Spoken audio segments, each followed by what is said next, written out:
We are on our way for transformation. And there's a reason why all of this is happening. And we may not have the God master plan book playbook, but, at the end of the day, we have opportunities to interpret things that are going on and use them as ways to shift our own personal life and take a good look at what maybe is not working and how we want our life to shift. So where would you like to make a shift? And what conversations are you having with the universe? Hey, are you talking to the angels? Are you talking to the guides? Are you talking to your loved ones? Are you talking? Or are you walking around singing the song, everybody's talking at me. I don't hear what they're saying, only the echoes of my mind.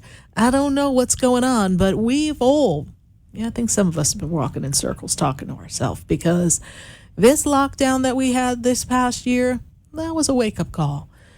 And so now we are looking at a new way of shifting our lives and how we can make things different for ourselves. But if you're at that crossroad, if you don't know how to make the shift and the change, or where you're working is not giving you the support that you need to have a better work environment, perhaps they've gone through a shift and a change. Maybe you just got laid off of your job.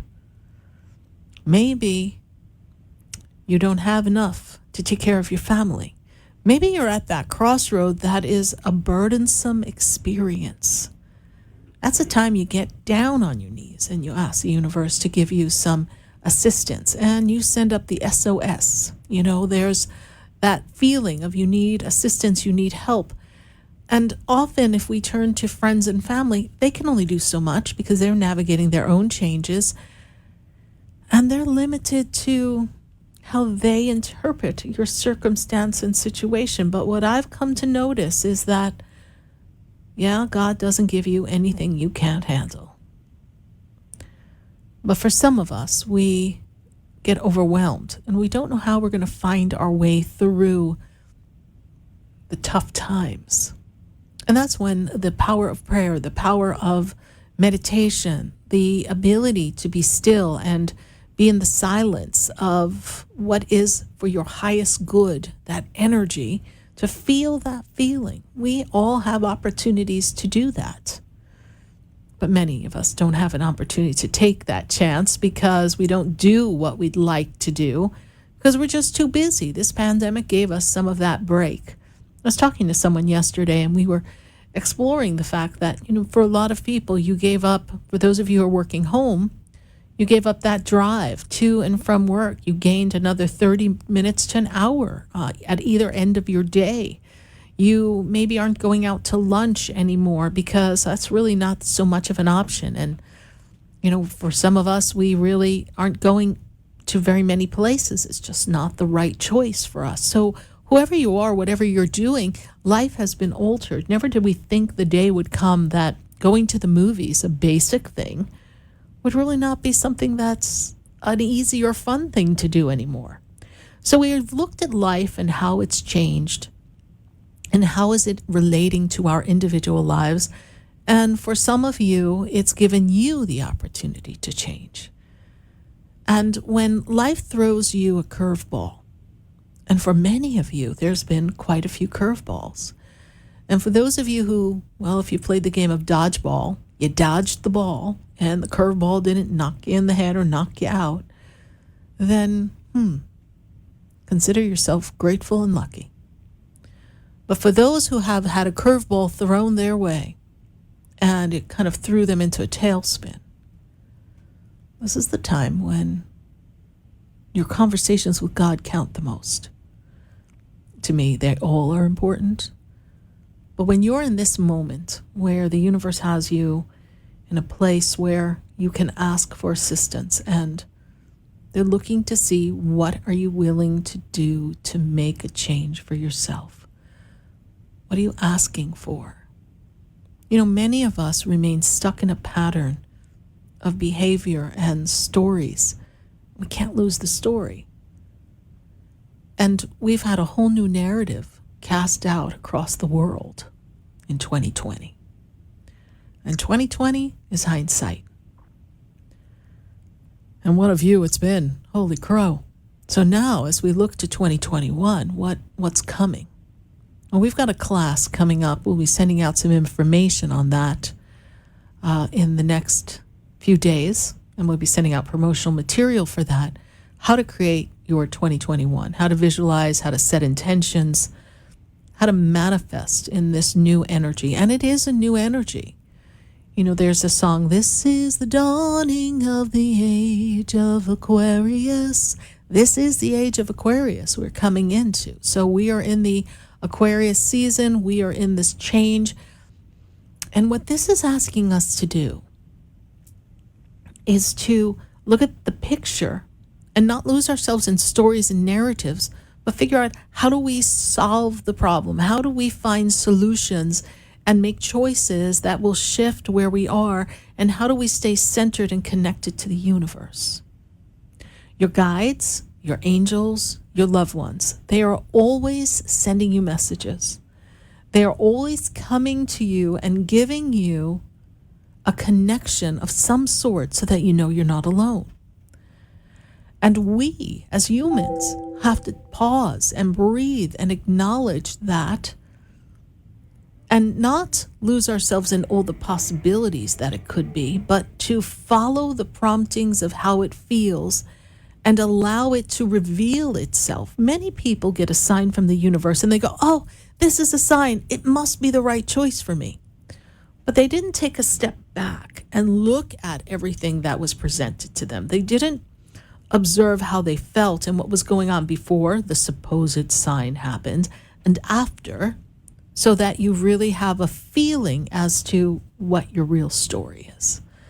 So I want you all to notice what the universe sends your way, because they're always giving you a tip, a nudge, guidance. The universe will always beckon for you to follow the promptings and the harmony of the earth. Will always draw you forth to the highest experience if you withdraw yourself from your mind chatter, or you lose yourself from the story that you've been telling yourself and telling others. How many of you are telling the same story to people about things that happened 20 or 30 years ago, maybe 10 years ago? What story are you telling? Are you pulling out the violin, literally, and telling the story of the sob story of how your partner left you and how life threw you a curveball and all the things that happened because of that? Now, that is not to minimize anyone's experience, not to minimize how you feel when that happens. And many of us have had curveballs in our lives. So we know that it takes you by surprise.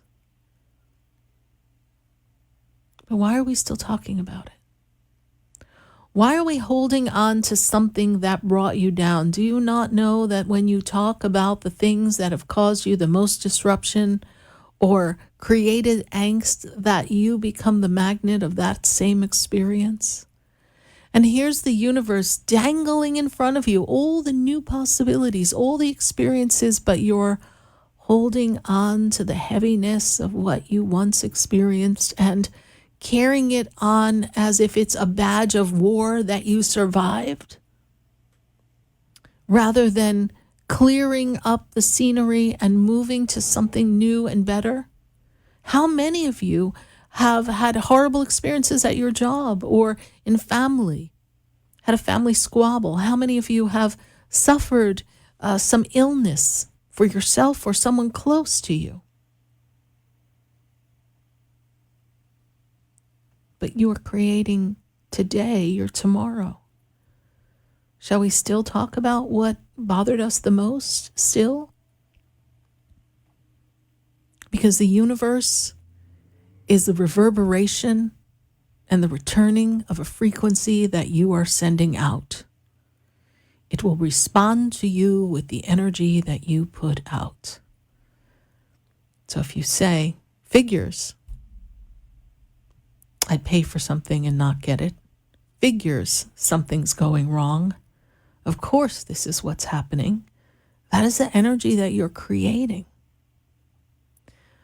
And you're focusing on things that are not allowing you to think new, happy thoughts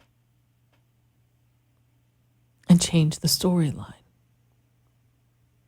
Many of you will say on a call, I don't have the best luck in relationships, or why is it everywhere I go to a new place of employment, I experience whatever the story is.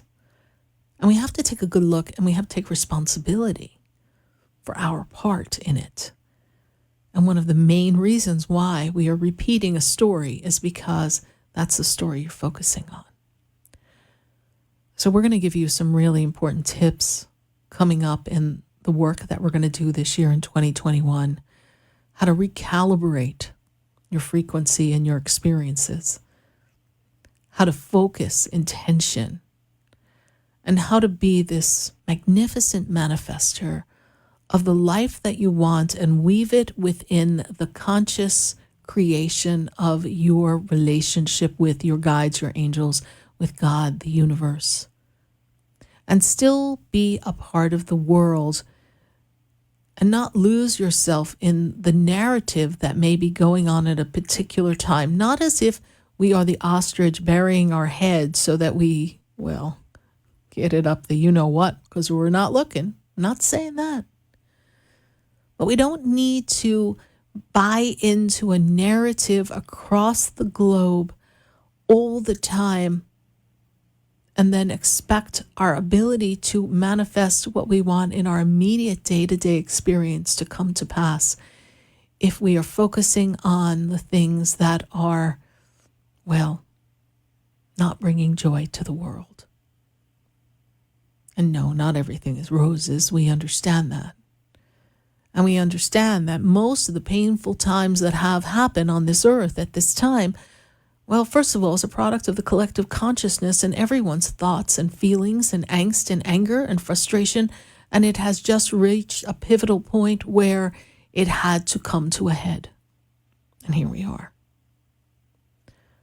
But it's not just the people in power. It's not just another country or another person. Everyone's thoughts go into a vast energetic pool that form an energy that begins to take shape.